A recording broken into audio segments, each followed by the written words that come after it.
Bonsoir, bien-aimés frères et sœurs. Nous venons encore pour exhorter l'Église à rester debout, à ne pas être dans la peur, le tremblement, mais d'avoir confiance au Seigneur Jésus. Le Seigneur nous a déjà avertis, nous a prévenus à maintes reprises de ce qui arrivera dans ce monde, les souffrances qui arriveront, les plaies, les pleurs, les gémissements, les bruits de guerre, les famines, et tout cela arrivera dans ce monde. Mais seulement ce que nous devons faire, c'est que nous devions garder notre foi et nos regards fixés sur le Seigneur Jésus.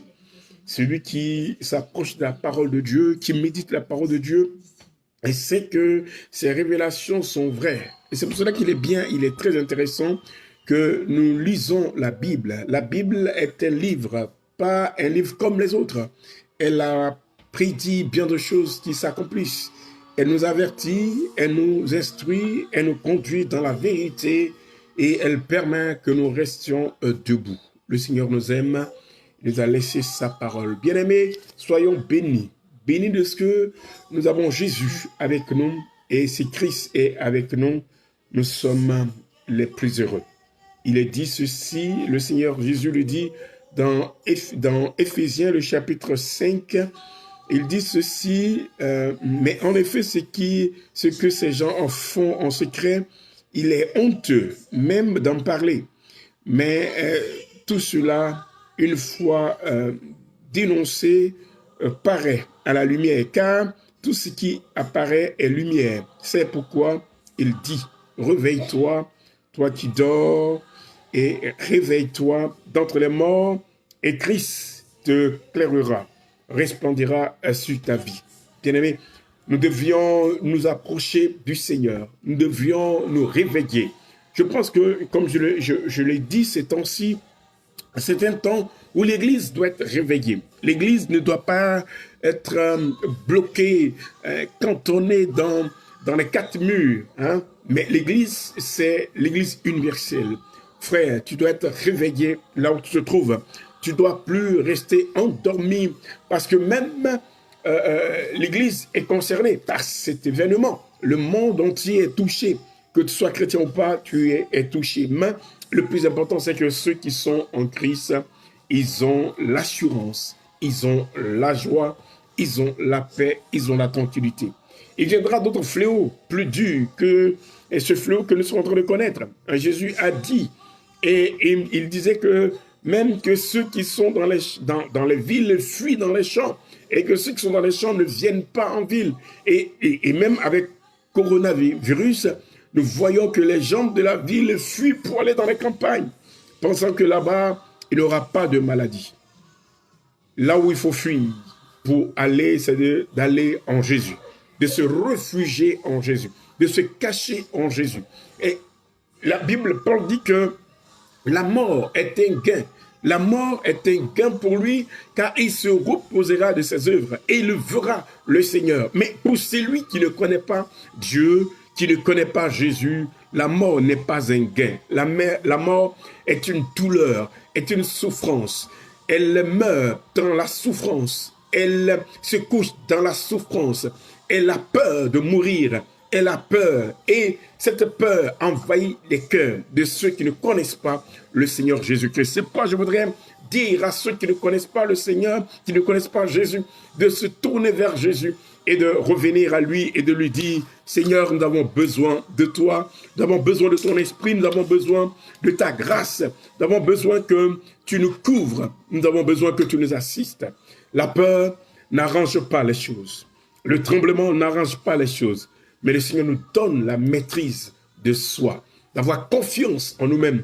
Quand tu pries, l'Esprit de Dieu met l'assurance dans ta vie, dans ton esprit. Quand tu pries, l'Esprit de Dieu met cette joie dans ton cœur et dans ton âme. Mais celui qui ne prie pas, il a peur.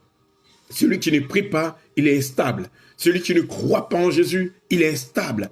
Il est déséquilibré. Dès qu'il y a un événement, il est déséquilibré, il n'a pas d'appui, il n'a pas de soutien, il n'a pas de réconfort, il n'a personne. Il compte sur les hommes, mais les hommes ont peur. Il compte sur les amis, mais les amis ont peur. Il compte sur une personne, mais la personne n'y est plus.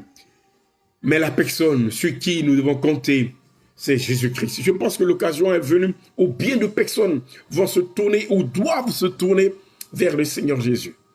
Et toi qui es frère ou sœur en Christ, je t'en supplie, ne baisse pas les bras, mais continue à aller devant le Seigneur. Prie le Seigneur pour les autres. Prie le Seigneur pour ceux qui ne le connaissent pas. Je suis très réjoui quand je vois les images ou les images des médecins italiens qui prient le Seigneur, qui reconnaissent aujourd'hui que la science n'est pas au-dessus de Dieu, que Dieu est au-dessus de toutes choses. Toi qui te confies dans la science, dis-toi que la science va te décevoir. Mais je ne dis pas que la science n'est pas une bonne chose, bien sûr. Mais les scientifiques ont besoin d'avoir leur source auprès de Dieu. Les médecins ont besoin d'avoir leur source auprès de Dieu. Pour cela, nous bénissons Dieu pour ceux qui sont en train de se donner à Jésus. Et nous disons au Seigneur de donner de l'intelligence, de donner la sagesse, de protéger tous ces médecins, toutes ces femmes, tous ces hommes, tous ceux qui sont au chevet de ceux qui sont malades. Que Dieu leur donne la force, que Dieu les protège et que cette maladie soit éradiquée au nom de Jésus. Ceux qui pensent que c'est fini, non, il y aura encore des événements, il y aura encore des douleurs, il y aura encore de la souffrance, il y aura encore des morts, il y aura encore des blessures, il y aura des pleurs. Le Seigneur dit, Rama pleure ses enfants sans vouloir être consolés. Beaucoup pleurent aujourd'hui. Les hommes pleurent. Ils pleurent, mais la pleure ne peut pas te donner consolation. La seule personne qui peut te donner consolation et assurance, c'est Jésus-Christ. Il est dit dans Cantique des Cantiques, le chapitre 8, le verset 6, « Lis-moi sur ton cœur ou à ton cou comme un collier. » Le Seigneur Jésus dit de le prendre et de le garder dans notre cœur. Celui qui garde le Seigneur a cette assurance-là. C'est pour cela, nous qui sommes en Christ, qui avons reçu Jésus, ne baissons pas les bras, continuons à prier. Prions pour le corps médical, prions pour ceux qui sont malades, que Dieu se révèle à ces personnes-là, que Dieu, le Tout-Puissant, le Seigneur des armées, se révèle à ces personnes, et que ces personnes lèvent leur regard vers Dieu et disent, « Seigneur, sauve-nous, sauve-nous car nous périssons. » Pierre disait, lorsqu'il était en train de se noyer, il a dit, « Seigneur, sauve-moi car je péris, car je suis en train de m'enfoncer. » Et beaucoup de personnes sont en train de s'enfoncer aujourd'hui. Ceux qui ont bafoué Dieu, ceux qui ont négligé Dieu, ceux qui ont négligé les lois, ceux qui n'ont pas obéi à la parole. Et aujourd'hui, tout est fermé. Je le disais, les discothèques sont fermées. Tu es chez toi à la maison. Les boîtes de nuit sont fermées, tu es chez toi à la maison. Ton plaisir est fermé, tu es chez toi à la maison. Toi qui pensais que tu étais au-dessus de toutes choses. Non, tu n'es pas au-dessus. Regarde, avec cette petite maladie, beaucoup ont fui, sont cachés, et nous sommes tous confinés dans nos maisons. Il vaut mieux obéir à Dieu. Il vaut mieux suivre le Seigneur. Il vaut mieux marcher sur les lois de Dieu. Il vaut mieux marcher dans la crainte de Dieu que de jouer à la folie. Car cette folie, quand tu les crois souvent dans la rue, ils font comme s'ils sont au-dessus de tout. Mais dès qu'il y a une petite chose, ils sont tous saisis de peur. La mort fait peur. La mort, elle fait peur. Ils ont tous peur. Mais celui qui est en Jésus a la confiance en Dieu. Et je voudrais te dire, mon frère ou ma sœur, de t'approcher davantage du Seigneur. Je pense que ce temps de confinement nous permet de nous approcher davantage du Seigneur. Nous devons nous approcher davantage. Saisir le Seigneur Jésus. Saisir le roi des rois. Saisir le Dieu de paix et d'amour. Le saisir de tout cœur. Nous accrocher au Seigneur. Comme David dit, Seigneur, je voudrais habiter toute ma vie dans ta maison. Rester dans la maison du Père pour écouter. Rester sous l'abri du Seigneur. Rester sous la protection de Dieu. Ma prière, c'est que Dieu se révèle à bien de personnes qui ne le connaissent pas. Ma prière, c'est que le Seigneur intervienne dans les hôpitaux, sur les lits des malades. Ma prière, c'est que Dieu intervienne dans les familles, dans les foyers. Ma prière, c'est que Dieu intervienne dans ton quartier. Ma prière, c'est que Dieu agisse dans le monde. Et c'est le seul, le tout-puissant, le véritable, le sauveur, le libérateur. Toi qui as peur, je voudrais te dire de tourner tes regards vers le Seigneur et lui dire, Seigneur, je n'en peux plus, j'ai peur. J'ai peur de mourir, j'ai peur de passer de l'autre côté. Toi qui n'as pas de stabilité, toi qui n'as plus de confiance, toi qui n'as plus de joie, toi qui ne vis plus à cause de ce temps de confinement, dis au Seigneur de venir à ton secours et le Tout-Puissant viendra. La Bible dit dans Ésaïe, le chapitre 55, le verset 6, il dit « Cherchez l'Éternel pendant qu'il est temps. » Tu dois chercher Dieu pendant que tu as envie.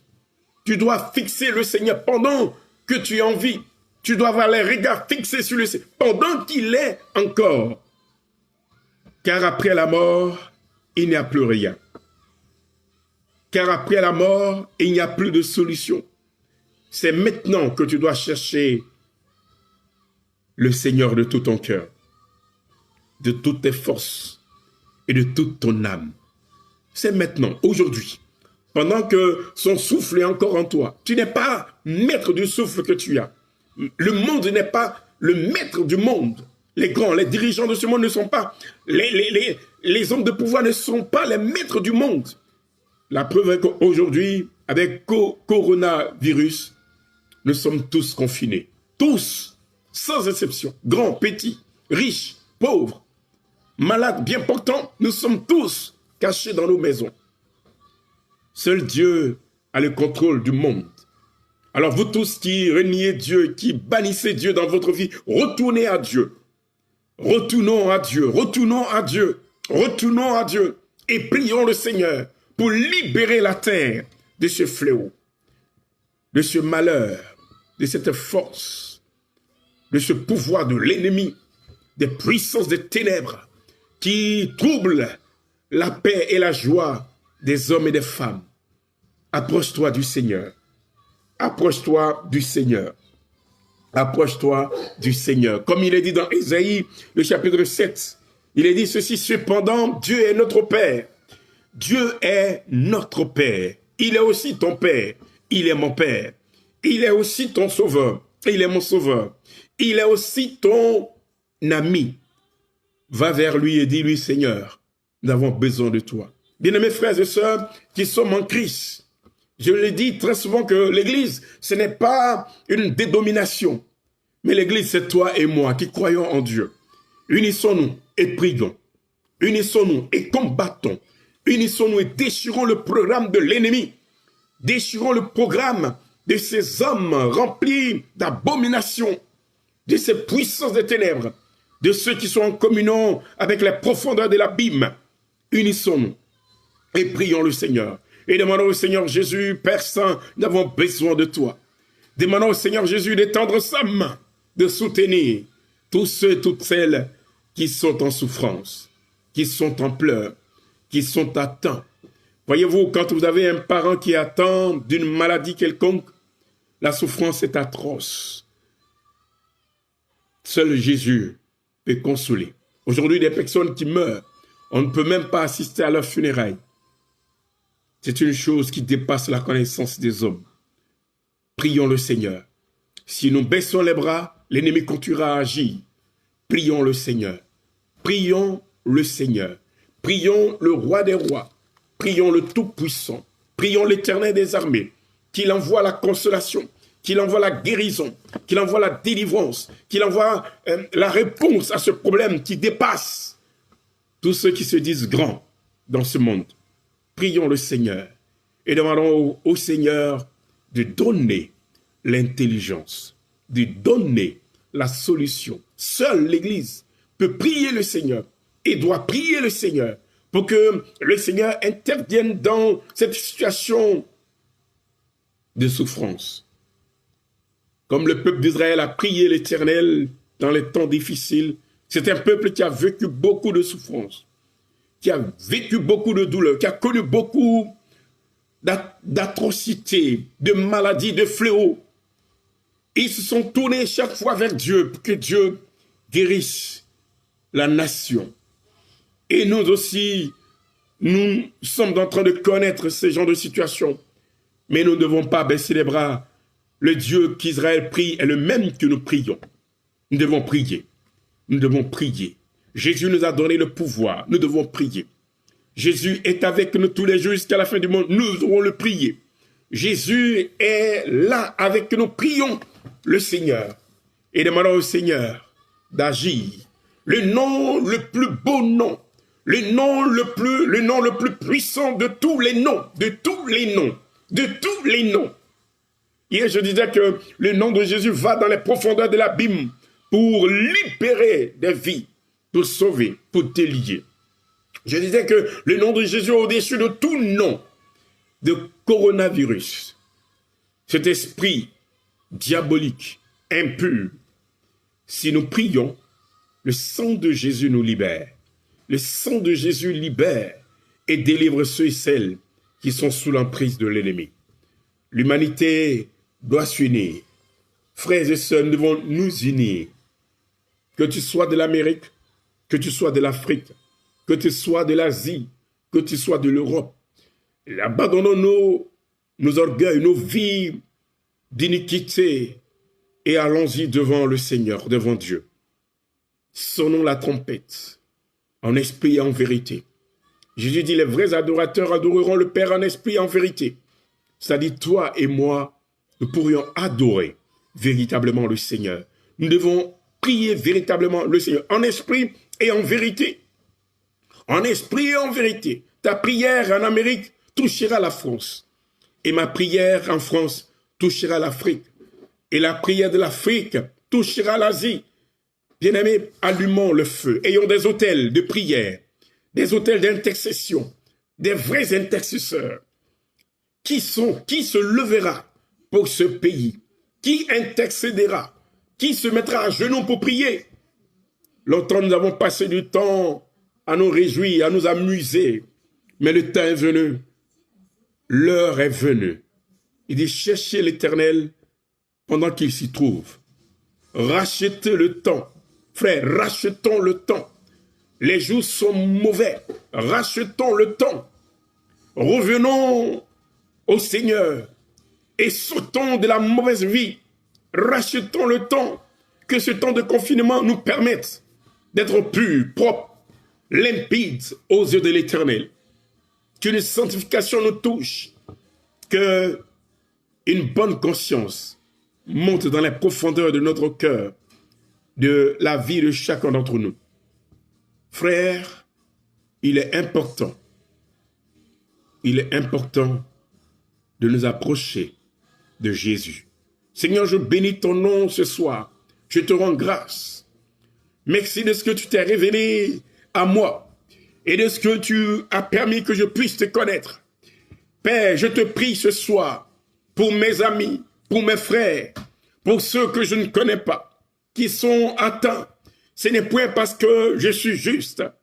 Mais Père, peut-être qu'ils étaient au mauvais lieu, à un mauvais lieu, au mauvais moment. Seigneur, ils ont été atteints. Ils sont foudroyés par cette maladie. Ils sont touchés par cette maladie. Et Seigneur, et d'autres ont perdu la vie.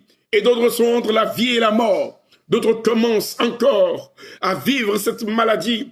Je voudrais te prier, Père, d'étendre ta main, ô Dieu, de garder les familles, de protéger. Seigneur, que cet esprit qui est en train de ravager, de troubler l'humanité, soit brisé dans le nom de Jésus. Que le sang de Jésus lui soit présenté. Que le sang de Jésus lui soit présenté. Que le sang de Jésus lui soit présenté. Et qu'au nom de Jésus, son œuvre soit stoppée. Ses actions soient stoppées. Son plan soit brisé. Au nom tout puissant de Jésus. Père, nous te prions. Nous avons besoin de toi. Notre Père, créateur du ciel et de la terre. Créateur de l'humanité, de l'univers, nous avons besoin de toi. Que ton esprit, réveille ceux qui sont endormis. Que ton esprit réveille la conscience de chacun d'entre nous. Que ton esprit réveille les hommes et les femmes endormis spirituellement. Que ton esprit puisse secouer chacun d'entre nous. Tu l'as dit, réveille-toi, toi qui dors, et Christ t'éclairera. Seigneur, que chaque personne, chaque chrétien, oh Dieu, soit réveillé en ce temps difficile. En ce temps difficile, que nous soyons réveillés, que nous revenons à la prière, à l'intercession, à l'amour véritable de son prochain. Seigneur, aide-nous à aimer, à prier, à pleurer pour ceux qui sont malades. Oh Dieu, nous t'en supplions, étends ta main, envoie ton armée guérie. Oh Dieu, envoie tes anges libérés. Seigneur, visite les hôpitaux. Nous t'en supplions. Père, nous te prions. Bénis les caissières, bénis ceux qui travaillent encore. Oh Dieu, grâce à cela, l'humanité vit encore. Mais nous te prions que ton armée, Père, que ton armée soit déployée sur la planète Terre, afin qu'au nom de Jésus, ces esprits qui sont en train de tourmenter l'humanité soient chassés au nom de Jésus. Par le sang de Jésus, nous sommes vainqueurs. Par le nom de Jésus, que les malades soient guéris au nom de Jésus.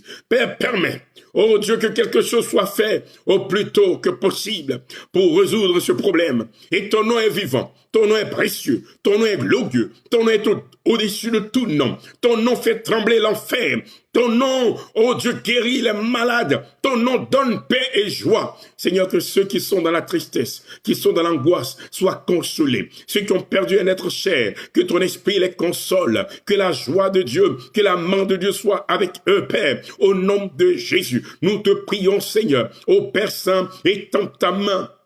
Oh Dieu, sur tous les pays qui sont secoués, tous les pays qui sont atteints, tous les pays qui sont dans la peur, tous les pays qui sont confinés, Éternel, nous te prions et nous t'en supplions, Seigneur, envoie tes anges, lève-toi de ton trône. Quand tu te lèves de ton trône, l'enfer tremble. Quand tu te lèves de ton trône, la maladie tremble. Quand tu te lèves de ton trône, oh Dieu, la stabilité vient. Nous te prions qu'il y ait la stabilité, qu'il y ait l'équilibre, qu'il y ait la victoire, qu'il y ait la guérison au nom de Jésus. Notre Dieu, nous t'implorons et nous te prions. Étends ta main, Seigneur. Père, tu es vivant et ta parole, elle est vivante. Père, ta parole, elle libère. Tu vois des pays qui n'ont même pas un bon système concernant médicalement parlant. Seigneur, je te prie, interviens. Épargne ces pays-là. Seigneur, tu es le médecin des médecins. Tu es le docteur des docteurs. Tu es le roi des rois. Tu es le Seigneur des seigneurs. Oh Dieu, viens au secours de ces pays, de ces nations. Oh Dieu, viens au secours de ces familles. Oh Dieu, viens au secours de ceux qui n'ont pas la possibilité de s'y rendre à l'hôpital. Père, interviens. Pour la gloire de ton nom. Révèle-toi à l'humanité encore. Seigneur, pour la gloire de ton nom. Je voudrais que, frères et sœurs en Christ, nous demeurions dans la prière. Nous demeurions soudés, que nous soyons soudés dans la prière et que nous puissions intercéder. L'Éternel Dieu dit, qui se tiendra à la brèche, qui élèvera des mains pures vers le trône de Dieu, afin que Dieu fait descendre sur la terre sa paix et sa joie. Je dis même des médecins qui sont touchés, que le Seigneur les visite et les guérisse. Les infirmiers, que Dieu les touche. Les personnes du corps médical qui sont touchées, que Dieu les libère. Et toi qui es un parent malade, ma prière, ou la prière de l'Église du monde entier, c'est que Dieu fasse grâce. Seigneur, sois béni. Merci de ce que la Bible dit, toutes choses concourent au bien de ceux qui aiment Dieu. Et je pense et je crois que Dieu veut nous apprendre quelque chose. Dans le silence, cherchons à discerner et à comprendre ce que Dieu veut nous enseigner. Dans le silence et dans le calme, Dieu nous parlera. Mais frère, restons soudés dans la prière. Frère, restons soudés. Restons soudés. Restons soudés. Restons soudés. Prions. Prions et prions et prions et prions et prions. Dans 1 Thessaloniciens, il est dit priez sans cesse. Faites tout le temps toutes sortes de prières et de supplications et d'actions de grâce. Nous t'en supplions, Seigneur. Fais quelque chose pour la gloire de ton nom. Que le Seigneur nous bénisse. Et revenons au Seigneur et réveillons en nous le lion de la tribu de Juda. Réveillons en nous la force du Saint-Esprit. Réveillons en nous le réveil de Dieu. Soyez bénis. Au nom de Jésus. Amen.